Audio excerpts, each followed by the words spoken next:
Hello children, how are you? Very good morning. Today we will learn about sun causes water cycle. In previous video already discussed about role of the sun in weather change and the sun causes wind. Here we will discuss about sun causes water cycle.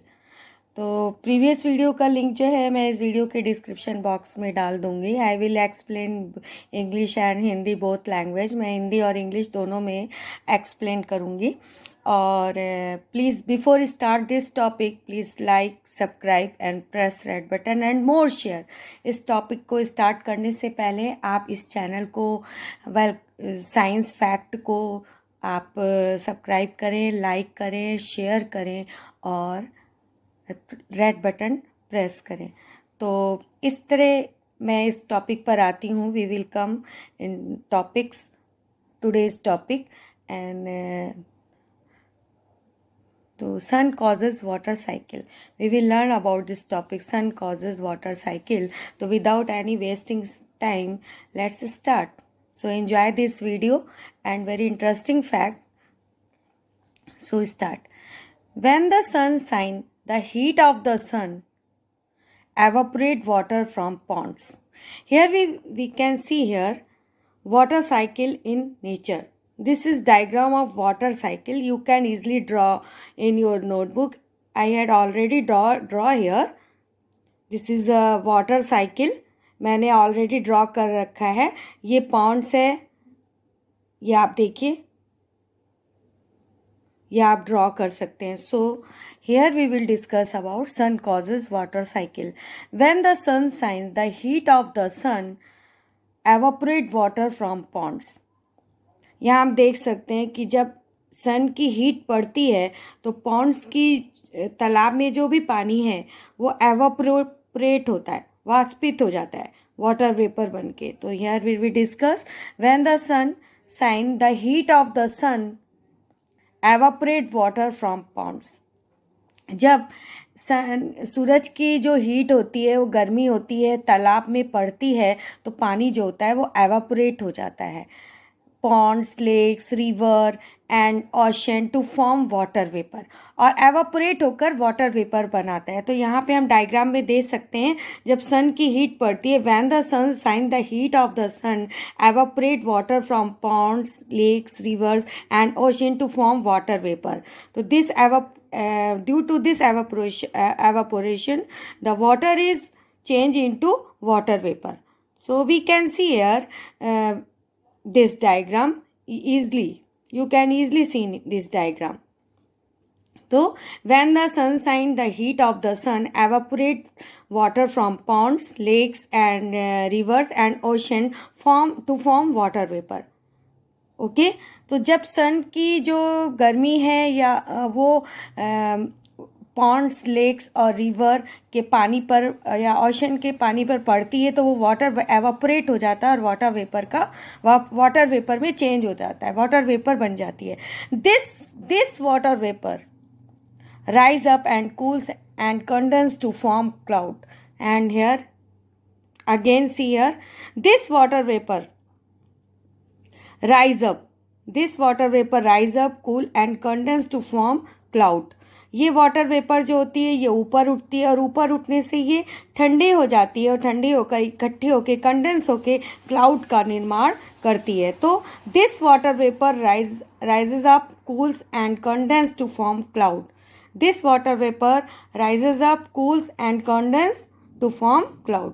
तो water vapour कैसे ऊपर उठती है और ऊपर उठ के ठंडी होके क्लाउड को बनाती है. तो यहाँ पर हमने देखा कि क्लाउड कैसे बनता है. When the sun shine the heat of the sun evaporate water from ponds, rivers and ocean to form water vapour. जब when the sun shine and heat of falling the sun heat fall on the ponds, rivers and lakes and ocean, so this water change into water vapor due to evaporation. You know that. So this water vapor rises up and cool and condense to form clouds. So we will come this content. The cloud condense to form water drop and start falling down on the earth in the form of rain. So the clouds condense to form water drop. that start falling down on the earth in the form of rain. तो cloud क्या होता है? The clouds condense to form water vapor. The cloud condense to form water vapor, ये हम देख सकते हैं. Condensation हुआ.